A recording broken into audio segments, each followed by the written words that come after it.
Taong 2017, sa loob ng isang apartment building sa Barangay Highway Hills, Mandaluyong, natagpuan ng landlady ang katawan ni Kyla Ariola, 27 anyos.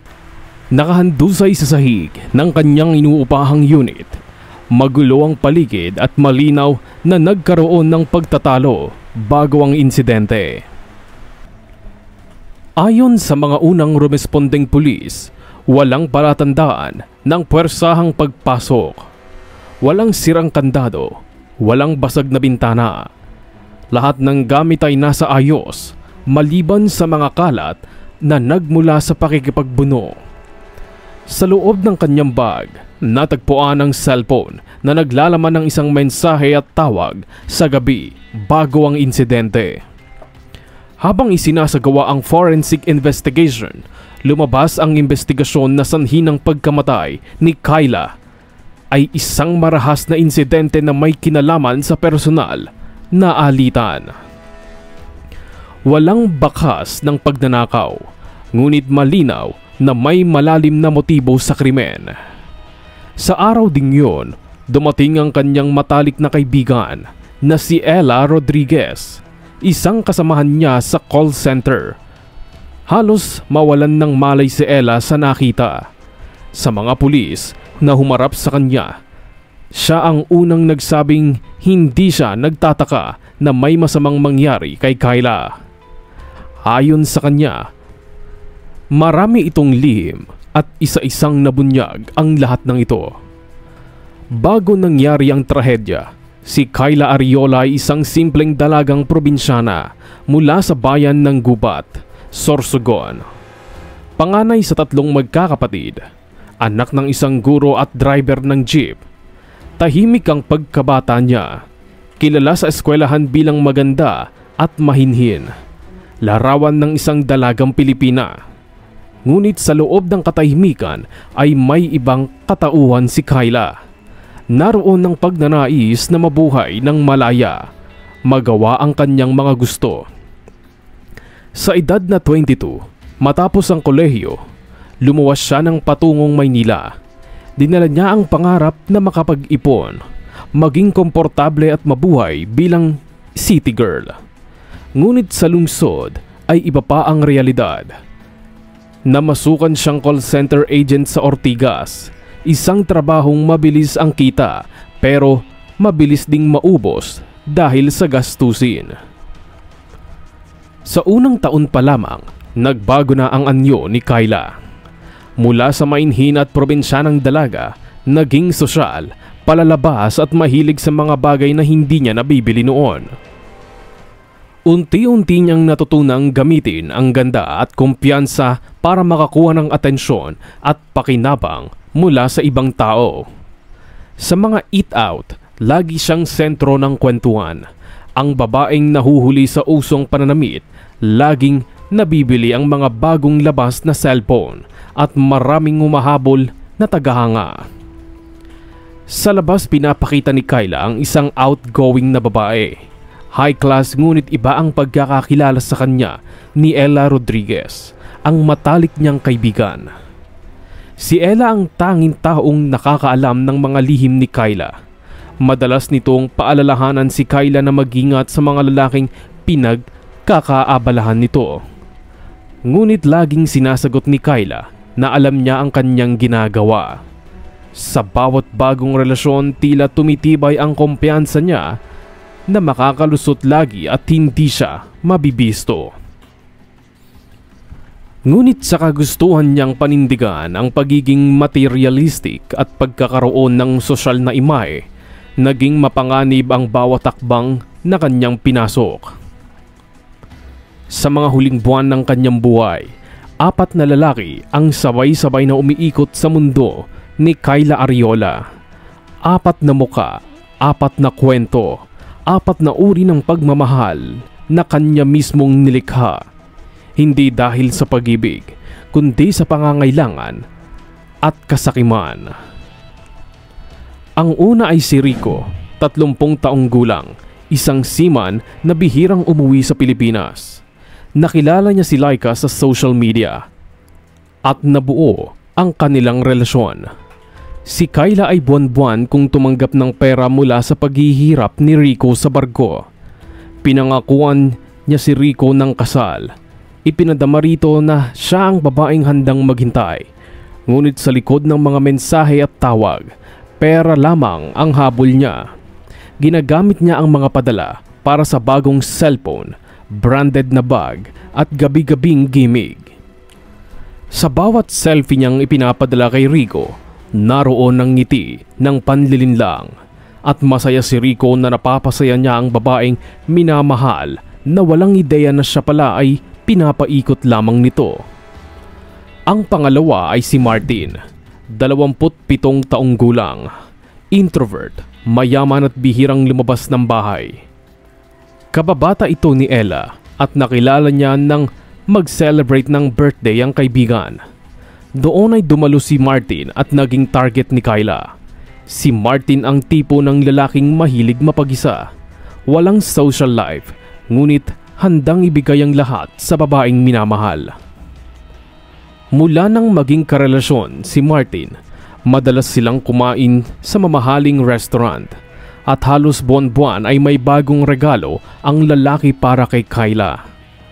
Para kay Martin, siya ang unang babaeng nakapagparamdam sa kanya ng halaga.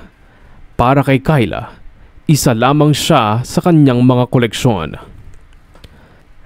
Ang pangatlo ay si Gerald, 40 taong gulang at pamilyado, ngunit may matinding paghanga kay Kyla. Siya ay may katungkulan sa isang kilalang bangko kung saan una niyang nakita si Kyla. Mula nang magkaroon ng ugnayan, madalas silang magkita sa motel, sa Pasig o sa Mandaluyong. Binibigyan siya ng allowance, pambayad ng renta at panggastos kada buwan. Sa tuwing tinatanong ni Gerald kung may iba pa siya, laging sinasagot ni Kyla na siya lamang ang nasa puso nito at hinihintay si Gerald hanggang dumating ang araw na hiwalayan nito ang kanyang asawa. Ngunit lahat ng ito ay pawang kasinungalingan.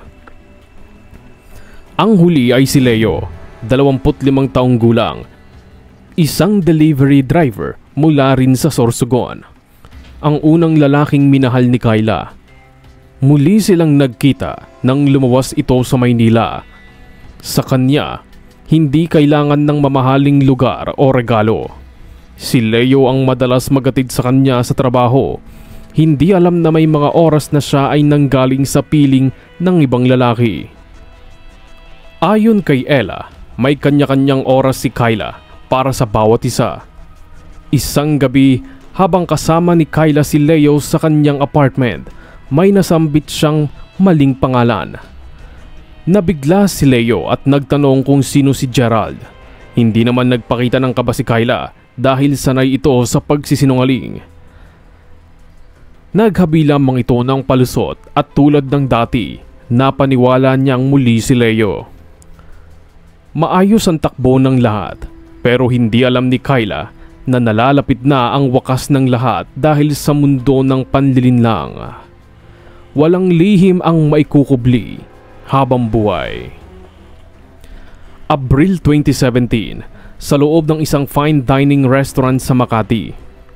Habang nakatapat sa gitna ng mga kandila at mamahaling bulaklak, humarap si Martin kay Kyla Ariola. Sa kanyang mga kamay, hawak niya ang isang maliit na kahon. Sa loob nito, isang singsing na kumikislap sa liwanag na sinundan ng isang alok ng kasal. Sinabi ni Martin na kaya niyang ibigay kay Kyla ang lahat, pakasalan lamang siya ng dalaga. Ngunit sa halip na kasiyahan, tahimik na tawa ang naging tugon ni Kyla. Ayon sa mga nakasaksi ng gabing yon, hindi tinanggap ni Kyla ang alok. Umiling lamang ito at sinabing hindi pa siya handa. Ngunit sa mga mata ni Martin, malinaw na nakita ang pangungutya. Parang biglang gumuho ang lahat ng pag-asa sa isang sandali.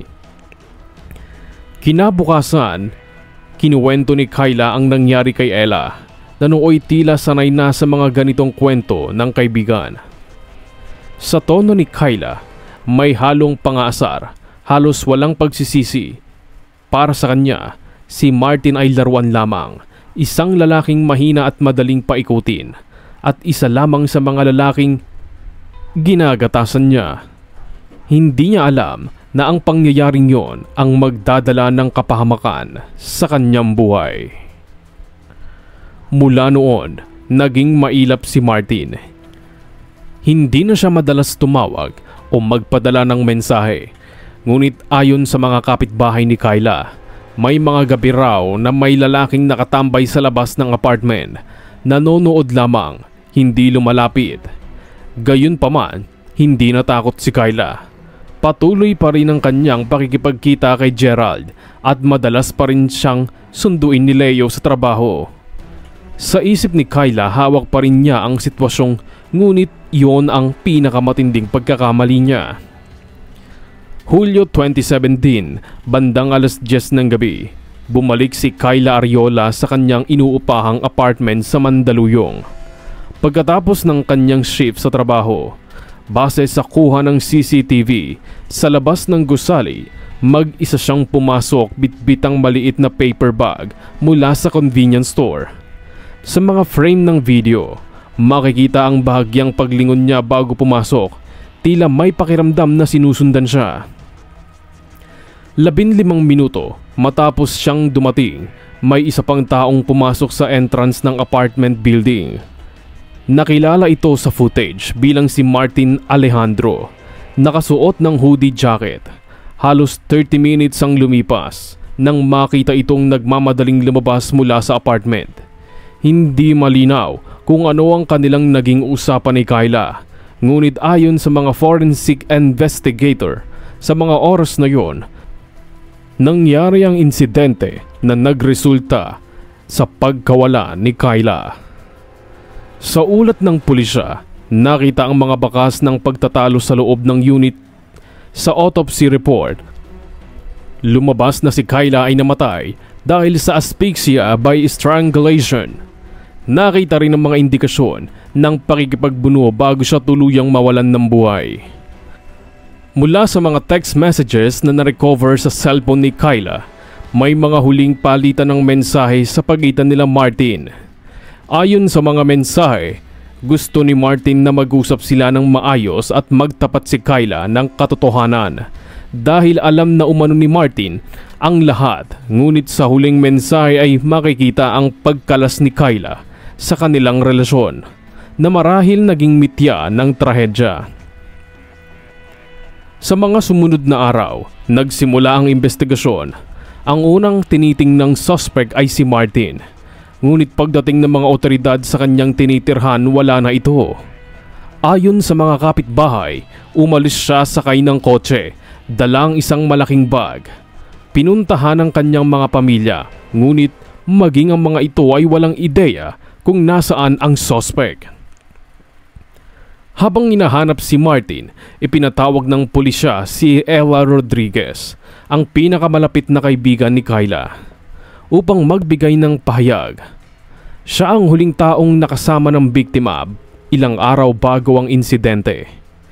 Nung una ay nag-alangan itong magsalita, ngunit dahil na rin sa presyon at konsensya ay lumabas ang tunay na kwento sa likod ng gabing yon. Ayon kay Ella, matagal na niyang alam ang lihim na buhay ni Kyla, ang 4 na lalaki, ang mga kasinungalingan at ang paraan ng paggamit nito sa bawat isa. Sa umpisa, pinili niyang manahimik, ngunit nagbago ang lahat nang maging karelasyon ni Kyla si Martin, ang lalaking matagal na niyang gusto. Nang marinig niya kung paano pagtawanan at laitin ni Kyla ang lalaking mahal niya, ay nagkaroon siya ng pagdadamdam. Sa gitna ng sama ng loob at selos, ipinadala niya kay Martin ang mga ebidensya na nagpapatunay na niloloko lamang siya ni Kyla. Doon niya sinabi ang totoo na may iba pa itong karelasyon at ginagamit lang siya. Hindi niya inaasahan ang pagtatapat niyang yon ay hahantong sa trahedya. Ayon sa kanya, matapos ang gabing yon, sinubukan niyang tawagan si Kyla upang magkausap sila, ngunit hindi na ito sumagot. Kinabukasan, nabalitaan na lang niya ang nangyari sa kaibigan. Ang balita ay nakarating sa mga dating karelasyon ni Kyla, sina Rico, Gerald at Leo. Lahat ay nagulat, lahat ay walang kamalay-malay na sila ay bahagi ng isang sabay-sabay na panlilinlang. Si Rico noon ay nasa barko, ay halos hindi makapaniwala. Si Gerald ay agad naglabas ng pahayag na matagal na silang tapos upang pagtakpan ang kanyang kasalanan sa sariling pamilya. Si Leo, ang pinakaapektado, siya mismo ang tumulong upang maayos na maiuwi si Kyla pabalik sa Sorsogon. Hindi na natagpuan si Martin Alejandro, ngunit may impormasyon na nakalabas na ito ng bansa bago pa man magkaroon ng hold departure order sa kanya. Sa mga huling tala ng pulisya, si Kyla Arreola ay tinuring na biktima hindi lamang ng isang lalaki, kundi ng mga kasinungalingan na siya mismo ang gumawa. Matapos iuwi si Kyla, ay hindi makapaniwala ang mga taong naging bahagi ng kanyang nakaraan sa nangyari sa kanya. Noon ay tinuring siyang mahinhin, isang ehemplo ng dalagang may dangal, ngunit may kulo pala itong itinatago sa kanyang loob. Sa huli ang kwento ni Kyla Arreola ay nagsilbing paalala na ang kagandahan at karunungan ay mauuwi sa kawalan kapag ginamit sa maling paraan. Sa mundo kung saan lahat ay gustong maging masaya, may mga taong handang manloko ng iba para sa sariling kapakanan. Ngunit ating tandaan na ang kasayahang bunga sa panlilinlang ay huwad at may katumbas na kaparusahan. Maraming salamat sa pakikinig, mga kakosa.